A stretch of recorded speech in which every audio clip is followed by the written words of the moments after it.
নমস্কাৰ ভাৰতীয় সেনাত যদি আপুনি ভৰ্তি হ'ম বুলি ভাবিছে তেন্তে এই ভিডিঅ'টো আপোনালোকৰ কাৰণে হেল্পফুল হ'ব ভাৰতীয় সেনাত নতুনকৈ ৰিক্ৰুইটমেণ্ট আহিছে ইণ্ডিয়ান আৰ্মি অগ্নিবীৰৰ কাৰণে ইয়াৰ কাৰণে আপোনালোকে মিনিমাম 8 পাছৰ পৰা আবেদন কৰিব পাৰিব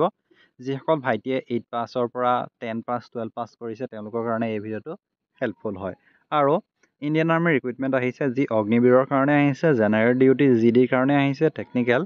ক্লাৰ্ক ষ্ট'ৰ কিপাৰ আৰু ট্ৰেডছমেনৰ কাৰণে আহিছে যাৰ কাৰণে এটা কমন এণ্ট্ৰেন্স টেষ্ট হ'ব ইণ্ডিয়ান আৰ্মিয়ে আৰু ইয়াৰ কাৰণে আপোনাৰ বয়স 2004 চনৰ 1 অক্টোবৰ 2004 পৰা 1 এপ্ৰিল 2008 চনৰ ভিতৰত জন্মগ্ৰহণ কৰা হ'ব লাগিব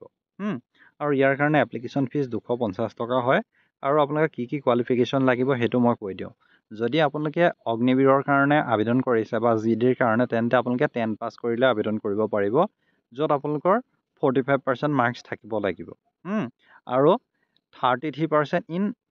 ইচ ছাবজেক্ট প্ৰত্যেকটো ছাবজেক্টত 33% থাকিব লাগিব আৰু যদি আপোনাৰ LMV বা ড্ৰাইভিং লাইচেন্স আছে তেন্তে আপোনাৰ ড্ৰাইভাৰৰ কাৰণে আপোনালোকে দিব পাৰিব নেক্সট আহিলে যদি আপুনি অগ্নিবীৰ টেকনিকেলৰ কাৰণে দিম বুলি ভাবিছে তেন্তে 12 পাছ হ'ব লাগিব যিটো ছায়েন্স ষ্ট্ৰীমত হ'ব লাগিব অৰ্থাৎ ফিজিক্স কেমেষ্ট্ৰি মেথছ আৰু ইংলিছ মিনিমাম আপোনালোকে 50% মাৰ্কছ থাকিব লাগিব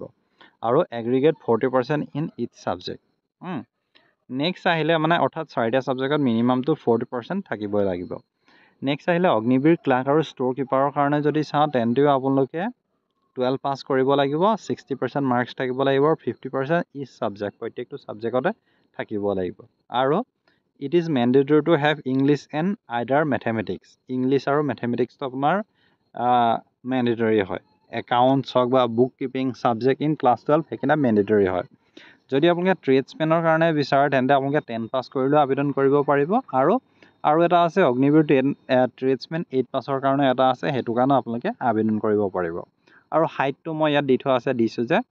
জিডিৰ কাৰণে 160 চেণ্টিমিটাৰ হ'ব লাগিব আৰু এপ্ৰক্সিমেট যদি চাই আপোনাৰ 160 চেণ্টিমিটাৰ আৰু যদি আপুনি টেকনিকেল বা গুৰুখাৰ কাৰণে চাই 57 চেণ্টিমিটাৰ হ'লেও হৈ যাব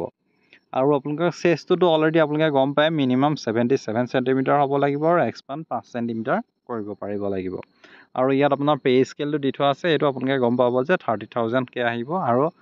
আফটাৰ এক্সিটছ 4 ইয়াৰ্ছৰ পাছত কি 10.4 লাখ সেৱা নিধি পেকেজ আহিব আৰু ইয়াৰ কাৰণে আপোনালোকে অনলাইন আবেদন কৰিব লাগিব জুনত এক্সাম হ'ব এক্সাম প্ৰচেছটো বাৰু মই পিছত ক'ম বাকী আপোনালোকে এইখিনি ৰানিং প্ৰচেছখিনিও আপোনালোকে সেইখিনি গম পায় কিন্তু বৰ্তমান ইয়াৰ কাৰণে অনলাইন আবেদন চলি আছে 12 মাৰ্চৰ পৰা আৰু 10 এপ্ৰিললৈকে অনলাইন আবেদন হ'ব চ' আপোনালোকে যদি আবেদন কৰা নাই এতিয়া আবেদন কৰিব আপোনালোকৰ কোনোবা ভাইটি ভণ্টি যদি আছে তেওঁলোকলৈ এই ভিডিঅ'টো যিমান পাৰে শ্বেয়াৰ কৰিব আৰু আপোনালোকে যদি ভিডিঅ'টো ফেচবুক পেজত চাই আছে তেন্তে ফেচবুক পেজটো ফ'ল' কৰিব নাপাহৰিব আৰু ইউটিউব চেনেলত যদি চাই আছে তেন্তে চেনেলটো ছাবস্ক্ৰাইব কৰিব নাপাহৰিব ধন্যবাদ